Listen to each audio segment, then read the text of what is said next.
So here's some of the tools that I use. This nice snippers here, this nice scissors, and then just a plain old rug knife. And then the other thing that I do, I think it's very important that I'll have, not necessarily this bottle, but I'll put about an inch of bleach in here and then fill it with water.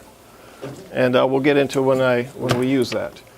So first thing is you want to, hopefully you can see the eyes. I see right here on this tuber here, looks like I could see some eyes there. So you're just going to get this like a surgeon and get in there and start, and there you go. That's what your tubers look like. I clean them up, and I'll usually snip that tail off a little bit there. Let me take it around and show people the eye. There should be some right about there, it looks like. Good. Yeah. What you're looking for is, you've got to have an eye. It's like a potato. If you don't have an eye, you're not going to get a plant to grow. And not every one of them is going to have an eye. But the eye here is kind of right here. There was a stalk that was kind of growing there, a little piece coming, but that's the eye right there. There's another one. There's the eye right there. That's what you're looking for. That's yeah, next year's. That's next year's growth. In the fall, you can let your plant, once it frosts, you can let it sit for a little bit, and it'll eye up a little better. Yeah. What? Maybe a week or two if you got time. First thing, you want to wait for them to it looked like somebody took a blowtorch to them, like they're just all black, and that's what you want to see. And then after that happens, you want to wait about a week. That we call the hardening off process, and then that's when you can start digging. Come back on that, Scott. Pardon? What was it about that where it was black? It looked like like a good freeze, hard freeze. It looked like somebody took a blowtorch and turned it black. When you start digging them that's when you want to. After that, then you want to wait a week. What if you don't have a black frost? We didn't last year until. Then you got to dig them. At some point, you got to dig them. Last year we didn't. You're absolutely correct. So anyhow, just because you have this big a clump doesn't mean you're going to have 12 tubers. You may only get 3 or 4. If you want, you may try and save them all and see what happens in the spring. Typically, sometimes you can't see the eye. Yeah. It takes till springtime and the eye pops out in the spring. Right. So tricky. Some of these I would just snip off and then. Does tuber size mean anything? A small one? No. A big one? No. That doesn't mean anything. No, not a thing. Okay. And you just want to get in there. And there I can see the eye there, and I'm just going to snip that and clean that off and clean this up a little bit. So here's the other thing where I cut these off. I get it cleaned up. It's all tidied up there. Okay. Why do you use bleach then? To disinfect, and it kind of helps it harden off a little bit. It seals it up like it's like a scab. It don't kill it though. It won't kill it. It's like I say, there's only 10%, maybe 10% in there. So there's the eye right there. So I'll give them all, have all this. I'd have 6 or 8 of them all laid out here. There's no more good ones on here. That gets tossed. I give them all a good bleach bath. Take off all the dirt? Yeah, you can clean them up as much as you can. Yeah, I try to do that when I'm washing them. How long do you leave them bleach like that?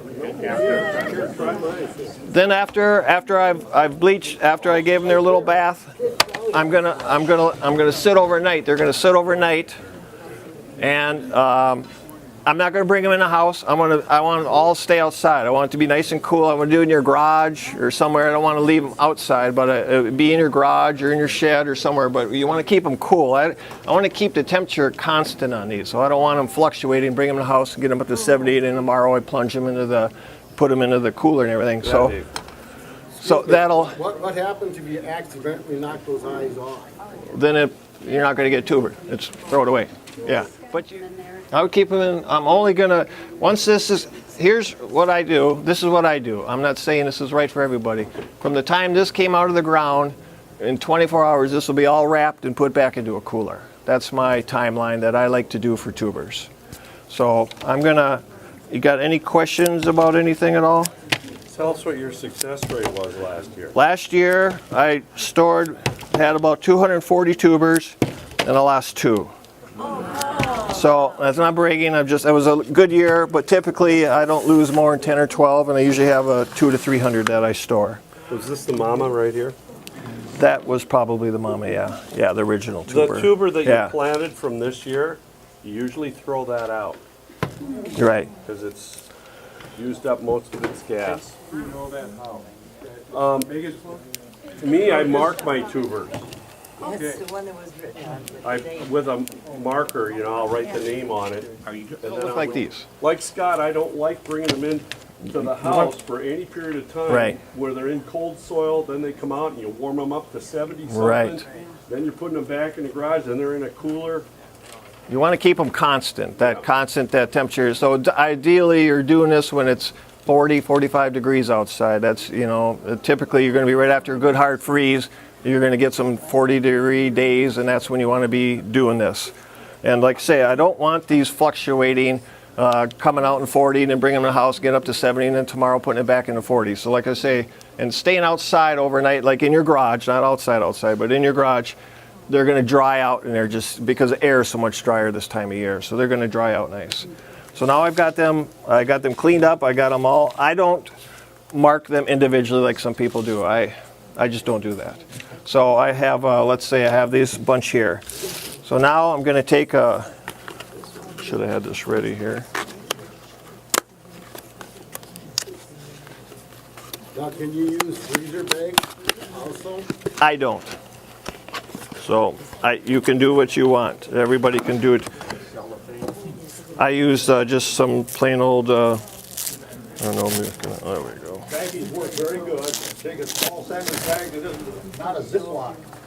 But you just put your tuber in the bag and it keeps just fine, depending upon your temperature. There's two variables there, but with decent temperature, they will stay just fine. Some people will put a little vermiculite in the bag with the tuber. That's also nice. I think it kind of absorbs moisture that might come out of the tuber as a result of condensation or something like that. That'll work too. Peat moss is fine. Alrighty. Pete Moss or something? So I get my big piece of saran wrap. Cedar chips for you. I put my first tuber in there. I wrap this till this tuber is all individual by itself, 2, 3, 4 times. Then I'll put another one in there. And I'll wrap it again a couple times.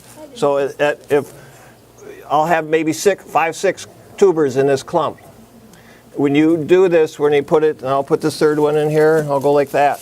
So when you're doing it this way, if one of these goes bad, it's not gonna. They're all gonna go bad if they're all next to each other. So one goes bad, it's just gonna. That's the only one that's gonna go bad. And then maybe I'd put the fourth one like that. And then I would take. I go buy these. I think at the dollar store. Name tag. Oh, yeah. And I put Shadow Cat on there. That's a good idea. And wrap that right in there. There we go. There's your little clump. You might get. I usually end up 2 or 3 clumps for each plant or. Huh? What do you do with the ends? I leave them just like that. Air to get in there. Yeah, I leave them just like that. Okay, when you store them now, can you store them with other vegetables like apples or anything like that? I wouldn't. I Where don't. the apples kill them? Again, you can do whatever works for you. If that works for you, fine. But my tubers go individual by themselves. So here's some peat moss. This is what I saved from last year. The other thing is I'll buy a bale of peat moss.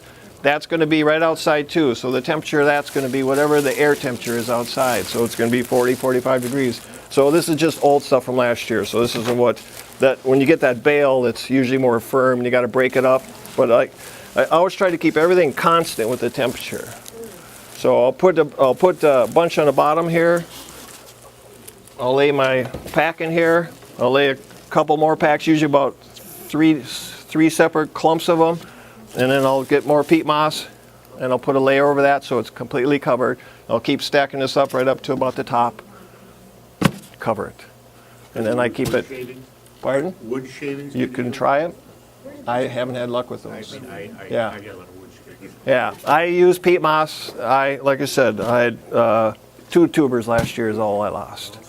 So any questions about anything? Ideally 45, not 50 is almost getting too warm, but 40 to 45 is a real nice ideal location where they won't freeze and where it stays pretty constant. Again, you don't want fluctuation in temperatures. That's my problem. That's a good question. That's We'll the problem. rent. That's the problem Brent. I've got. Yeah. I don't have a good spot at my house that stays a good constant temperature and is cool enough. My garage can get too cold. And then in the house, there's really no cool enough spot. So, but I grow a lot of dahlias. So I went out and bought a commercial beverage cooler. Not a refrigerator, a beverage cooler. That, because of the refrigerator stays too cold. And even when I tried using different thermostats and stuff on those things, trying to jury rig it myself, I had nothing but trouble. The beverage cooler, I can keep it really all the way up to 50 or more, even 60. I can bring it all the way down to freezing if I want. So I'm able to control that. But the problem you have when you put it in a confined space like that, especially when you're opening it and closing it, is humidity. You see, when you store tubers, you want to keep them at a constant temperature, but you also have to be concerned about the humidity and the moisture. If they get too dry, they get all shriveled up and die on you.